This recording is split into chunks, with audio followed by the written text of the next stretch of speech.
Assalamualaikum, kami dengan Bapak Latif akan membahas tentang video tentang kandang. Untuk yang pertama, saya ingin menanyakan tentang untuk ini Pak, pembersihan itu dia Pak, pembersihan kandang ini. Jadi di sini kita di itu 2 hari. Sehari 2 kali. Jadi setiap diberi makan itu kita bersihkan. Pertama,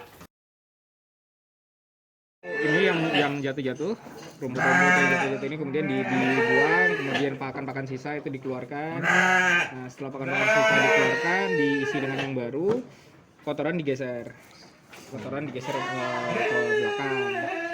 Nah, biasanya di belakang itu didiamkan seminggu dulu. Setelah seminggu baru mulai dimasukkan ke karung-karung untuk dijual. Atau kita produksi kompos sendiri untuk di lahan rumput sendiri. Oh, jadi untuk komposnya itu dia udah ada yang ngambil ya Pak? Kita manfaatkan sendiri sebagian, kelebihannya kita keluarkan, kita jual. Ada 2, jadi kita jual ke warga sekitar sebagai bentuk charity. Kemudian yang kedua itu kita jual ke konsumen, ke petani-petani. Biasanya yang gunakan tuh petani-petani Lombok, petani-petani sayuran. Nah, yang kemudian setengahnya yang kita keep itu untuk lahan sendiri. Jadi yang utama itu kita manfaatkan di lahan rumput sendiri.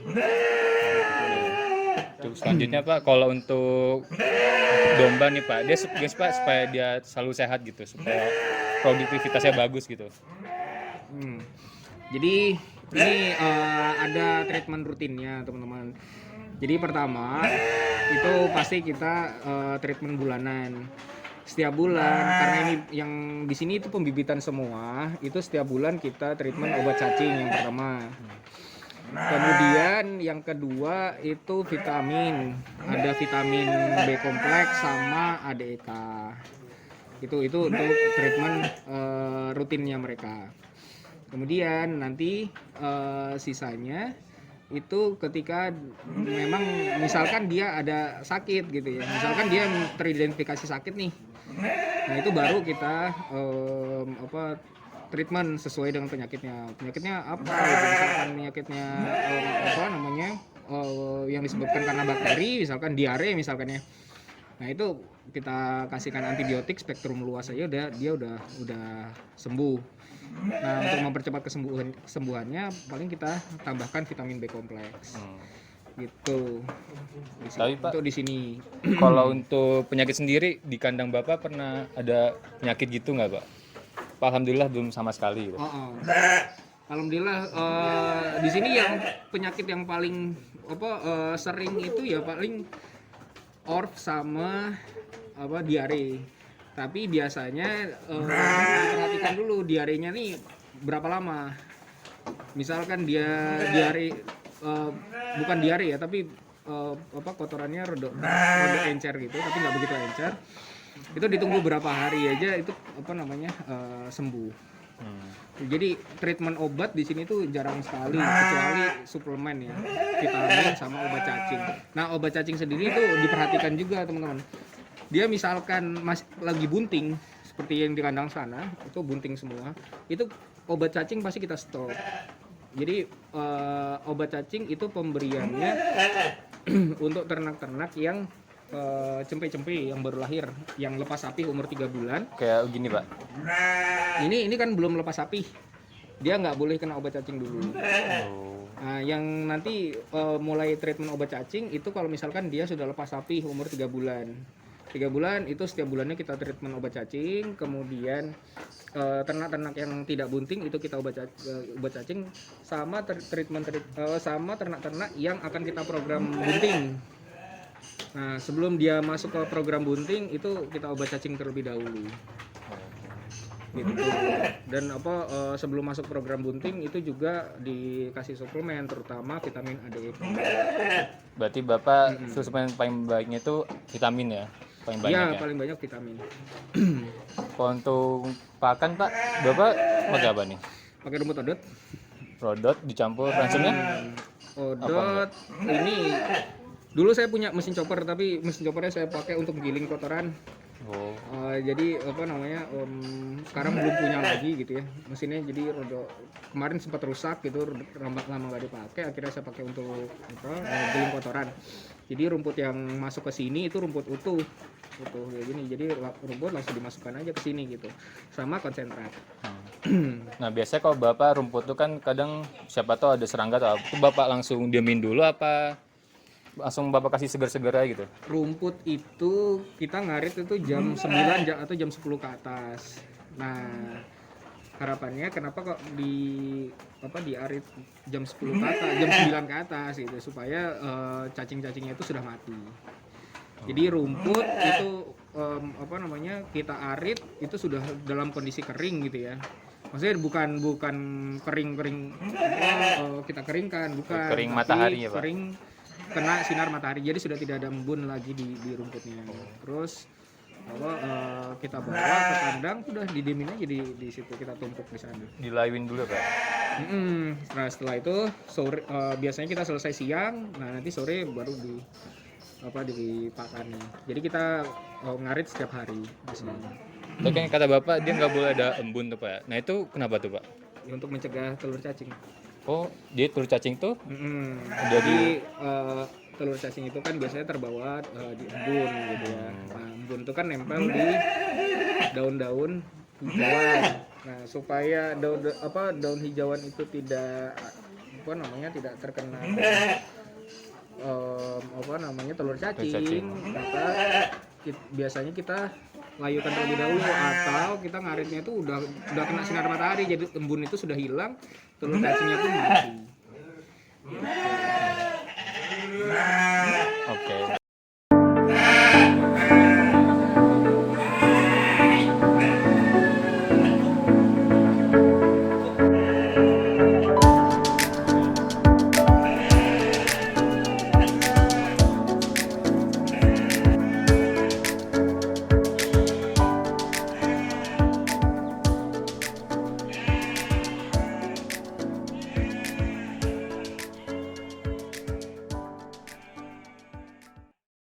Maaf, saya lanjutkan mengenai perbincangan yang tadi ya Pak.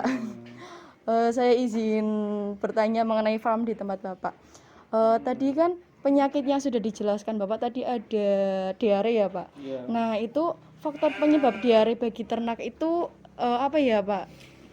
Nah, ya pertama yang saya amati ya, kadang ketika pemberian pakan itu menyebabkan ternak itu bisa diare. Nah kemudian kadang gini, ketika pakannya saya ganti mungkin dengan rendeng kacang, tahu ya, rendeng kacang itu tuh kadang menyebabkan diare.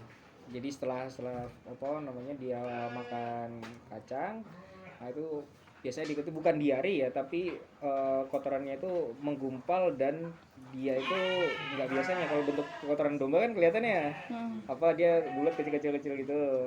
Nah cuma kalau misalkan biasa dia habis makan itu rendeng kacang, itu kotorannya jadi lebih padat dan besar.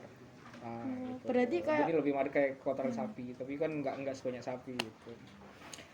Nah kalau diare biasanya itu kan diare yang benar-benar parah ya, itu kan ya kita lihat aja biasanya di anusnya itu biasanya kan basah tuh, terus banyak kotorannya itu gumpal-gumpal semua di situ, hitam gitu ya. Nah itu kalau udah parah banget. Tapi ya di sini kalau yang parah banget seperti itu belum pernah. Jadi saya nggak pernah ngasih treatment obat antibiotik karena diare gitu. Jadi dari pakan pun pembenahan pakan nanti diarenya bisa sembuh sendiri gitu Pak? Iya, biasanya itu karena pengaruh pemberian pakannya, karena saya ganti misalkan ya. Dan terutama itu yang saya amati karena rendeng kacang. Jadi di sini itu pakannya itu kalau nggak rumput odot, tebon jagung sama rendeng kacang. Sama satu lagi itu ada elung, tau elung? Elung itu tela rambat. Nah, tela rambat. Nah, itu kalau udah 3 pakan itu biasanya 4 pakan itu biasanya yang apa akan merubah tekstur dari kotoran itu rendeng kacang. Entah saya juga apa kurang jelas ya apa karena faktor rendeng kacang itu banyak tanah di situ karena dia kan kacang tanah ya. Biasanya ada tanah-tanah yang kemudian ikut termakan atau karena faktor nutrisi yang terkandung di dalamnya gitu. Kan rendeng kacang itu kan proteinnya termasuk yang tinggi ya. Nanti mungkin adik-adik bisa mencari literatur referensi tentang itu nanti. Baik, Pak. Gitu. Lalu selanjutnya pernah tidak Pak ada riwayat di sini ternak domba di sini itu ada yang meninggal atau menunjukkan gejala seperti penyakit antraks seperti itu Pak? Nggak ada. Tapi kalau gejala kematian di sini penyakit yang fatal ya itu tuh blood beberapa kali. Di sini kejadiannya tiga ekor mati selama jalannya farm ini udah setahun. Itu 3 ekor saya mati karena blood gitu. Nah karena blood ini kan ya penyakit yang fatal ya, dia tuh nggak bisa ditinggal walaupun sebentar aja itu nggak bisa. Nah jadi banyak kejadian bukan banyak, ada tiga kali kejadian saya tuh hilang mati domba itu karena blood. Nah jadi nggak kepantau gitu kan, malam-malam dia udah dia makan entah mungkin saat itu rumputnya kemudahan atau ada pakan yang dia tuh di antara yang lain ada sedikit lah yang muda gitu ya, yang ternyata nggak cocok dan itu memicu bloat di situ. Karena di sini kan karena sistemnya koloni, pakannya sama semua gitu kan. Pakannya semua. Nah jadi karena sistemnya seperti itu, biasanya kejadian bloat itu di saya tuh cukup jarang. Nah kalaupun itu terjadi, itu kejadiannya kecil-kecil sekali gitu ya. Jadi kalau misalkan jadi karena sebagian kecil lah mungkin pakan yang tidak cocok akhirnya dia bisa bloat. Lalu itu Pak yang ternak yang meninggal itu, yang mati karena bloat itu, lalu itu tindakan yang Bapak lakukan menguburnya atau bagaimana Pak? Kalau dia sudah kan karena nggak kepantau dia udah langsung mati ya. Saya udah lolos nggak kepantau. Itu ya udah habis itu dikeluarkan dari kandang dikubur. Kubur di luar kandang. Misal sebelum itu terjadi kembung itu apakah ada seperti gejala-gejala gitu Pak? Jadi gini teman-teman, bloat itu cepat sekali prosesnya. Jadi kalau saya nggak pernah mencirikan gitu ya. Jadi misalkan sekarang dia lagi makan nih, tahu setengah jam dia bisa ambruk dan udah nggak ada gitu. Gitu. Nah itu kejadiannya itu cepat karena pembentukan gas di rumah itu kan cepat ya.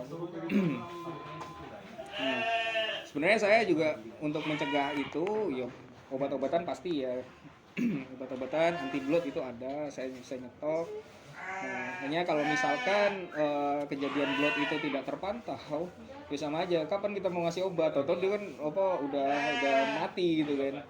Nah, kalau misalkan itu pas terpantau di kandang, pasti akan langsung ditreatment dengan obat.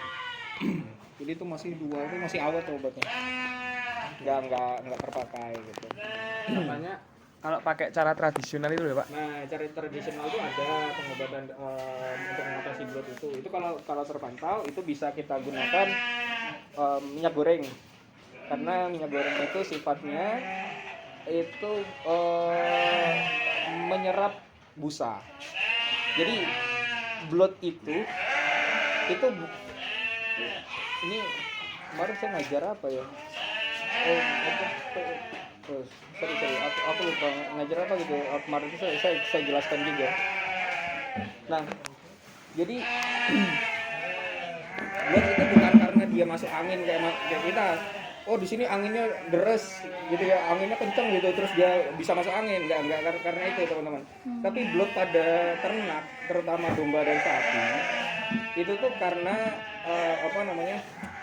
cincin atau sphincter yang menyambungkan antara esofagus dengan rumen itu tertutup dengan busa. Busanya dari mana? Dari metabolit sekunder, biasanya dari tanaman-tanaman muda. Jadi tanaman-tanaman muda itu tuh kan metabolit sekundernya itu tuh banyak. Nah itu ketika dimetabolisir oleh tubuh, itu kemudian akan membentuk busa, dan busa itu akan naik ke permukaan cairan rumen. Nah karena dia letaknya di permukaan, dia tuh mudah sekali untuk naik gitu. Cairan rumennya meningkat, busanya semakin banyak, itu pasti akan naik terus. Akhirnya busanya itu nutupin si sphincternya itu. Nah kenapa kok dikasih minyak goreng? Karena minyak goreng itu sifatnya menyerap busa. Jadi harapannya dikasih minyak gorengnya itu menghilangkan busa yang nutupin ini gitu. Itu prinsipnya. Terus ada juga yang dikasih bukan tolangin gitu kan, dikasih jamuan, dikasih Fanta gitu. Nah kalau dikasih Fanta katanya bisa ternaknya itu eruktasi. Nah, cuma saya kok nggak masuk di saya kalau yang itu gitu. Kalau diberi minyak kemudian diberi obat itu saya masuk, karena fungsinya tadi untuk menghilangkan busa itu, busa yang menutupi saluran gitu. Nah kan kalau ternak kembung bloat itu kan dia perutnya besar. Kalau perutnya besar itu kan karena gasnya nggak bisa keluar. Gasnya nggak bisa keluar. Kadang angin itu tuh kan gas itu kan naiknya tuh ke permukaan cairan rumen ya, dia tuh bukannya ke bawah. Jadi satu-satunya jalan keluar itu ya ke atas, bukan lewat terus gitu pada ternak ruminasi. Penjelasannya mungkin teman-teman yang lain ada yang mau tanya. Tapi apakah Bapak itu pernah memberikan suatu bukan deterjen sih, seperti disinfektan untuk disinfektan itu saya gunakan Rodalon, itu yang aman untuk domba.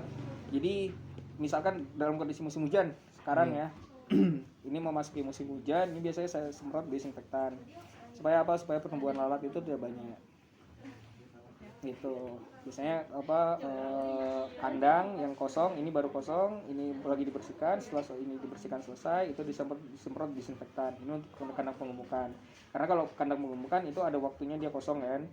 Kalau kandang pembibitan, karena dia nggak pernah kosong, akhirnya saya pakai Rodalon itu disinfektan yang aman buat ternak. Jadi kandang seternak-ternaknya, setempat pakannya itu semua didisinfektan gitu. Itu biasanya saya pas memasuki musim hujan dan pertengahan musim hujan sampai akhir musim hujan, supaya lalat tidak banyak tumbuh. Nah biasanya kandang kan lebih lembab ya kalau di musim hujan gitu. Baik Pak, terima kasih banyak. Nanti mungkin teman lain apa ya, ada ingin ditanyakan lagi? Atau mungkin bisa ditutup? Sepertinya sudah cukup Pak. Kami mau ngobrol banyak sama Pak Labib. Terima kasih atas kesempatan dan waktu yang sudah Bapak luangkan untuk kami diizinkan untuk berkunjung ke farm Bapak. Semoga kedepannya farm domba tempat Bapak bisa lebih berkembang dan maju. Dan kami bisa kedepannya harapannya bisa mengikuti rekam jejak Bapak, entah itu dalam domba atau hewan ternak lainnya. Ya, silakan. Terima kasih Pak. Ya semoga bermanfaat ya apa yang saya kerjakan di sini. Terus teman-teman ya misalkan ada yang kurang ya silakan dicari referensinya yang baik seperti apa gitu ya. Jadi buat pembelajaran teman-teman juga semuanya. Oke. Terima kasih teman-teman semua. Terima kasih Pak. Silakan.